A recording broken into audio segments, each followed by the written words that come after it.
aking lunch, white rice. Bali, ano lang, pinainit ko lang ito kasi kagabi nagluto ako ng kanin. So, ito yung aking ulam, special. Ayan, inihaw ko ito kagabi kasi naggatong ako sa pugon. Yung isa inulam ko na kagabi. So ito yung pananghalian ko ngayon.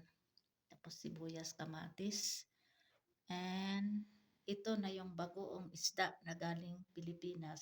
Salamat Lord sa iyong dala na bagoong isda. So lagyan natin ito ng isda, bagoong isda.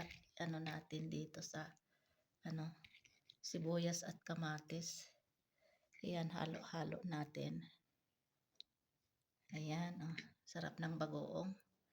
Amoy bagoong, mabaho pero masarap. Ayan. So ito yung aking lunch. Ayan. Sarap ng aking ulam.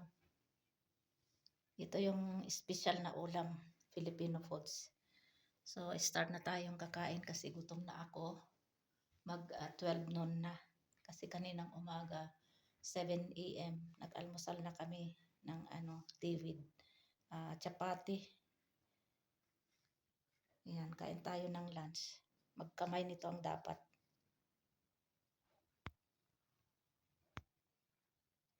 Ayan, kain tayo.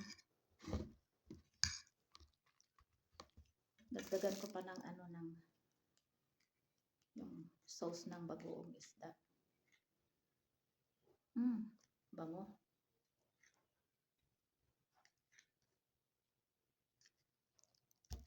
Sarap. Kain tayo ng lunch. Sabayan nyo ako. Kung sino yung kumakain dyan, sabay tayong kakain. Ayan.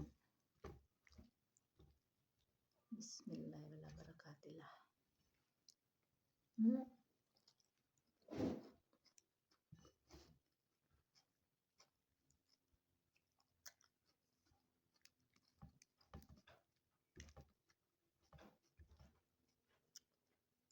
Insaladang talong.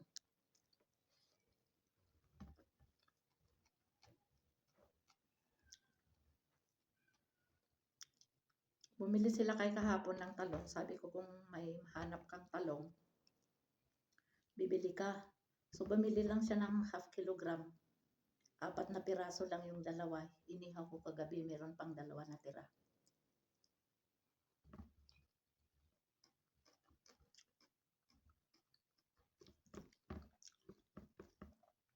Yung oblong na talong.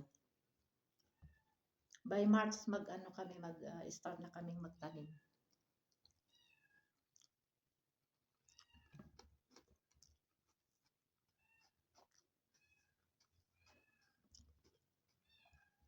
Sarap.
Hindi lang itong bagoong isda yung dala ni Lotlot. Taga siya, taga Kidapawan. Ako naman taga Migsaya.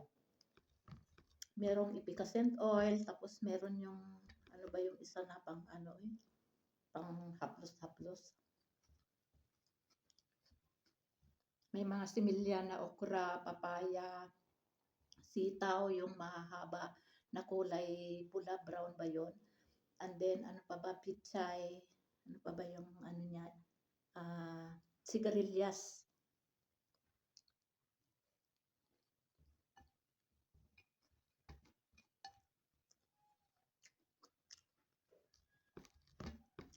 Tapos bagoong isda. So isang bottle.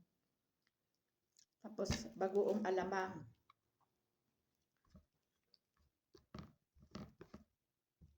Marami-rami din yung bagoong alamang.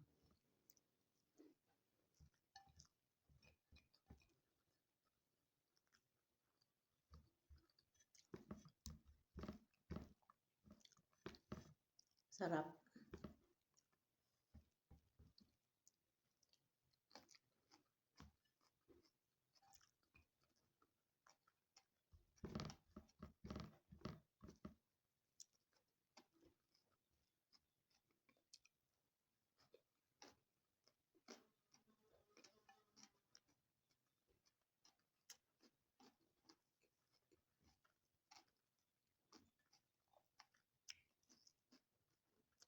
Silang katulog. Si Fatma nasa isang kwarto. Tapos sila kahit pumunta siya ng ano, pinastol yung mga kambing. Si Fahad naman nandun sa baba.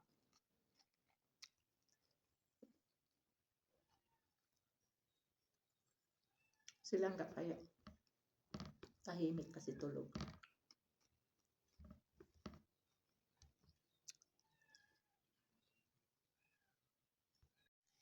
Yan, naubos ko yung isang talong na inihaw na oblong. Mayroong konti kamatis at saka sibuyas. Yung kanin di ko rin naubos. Ayan, busog-lusog. Alhamdulillah, solve ang aking lunch. Ang sarap ng aking lunch.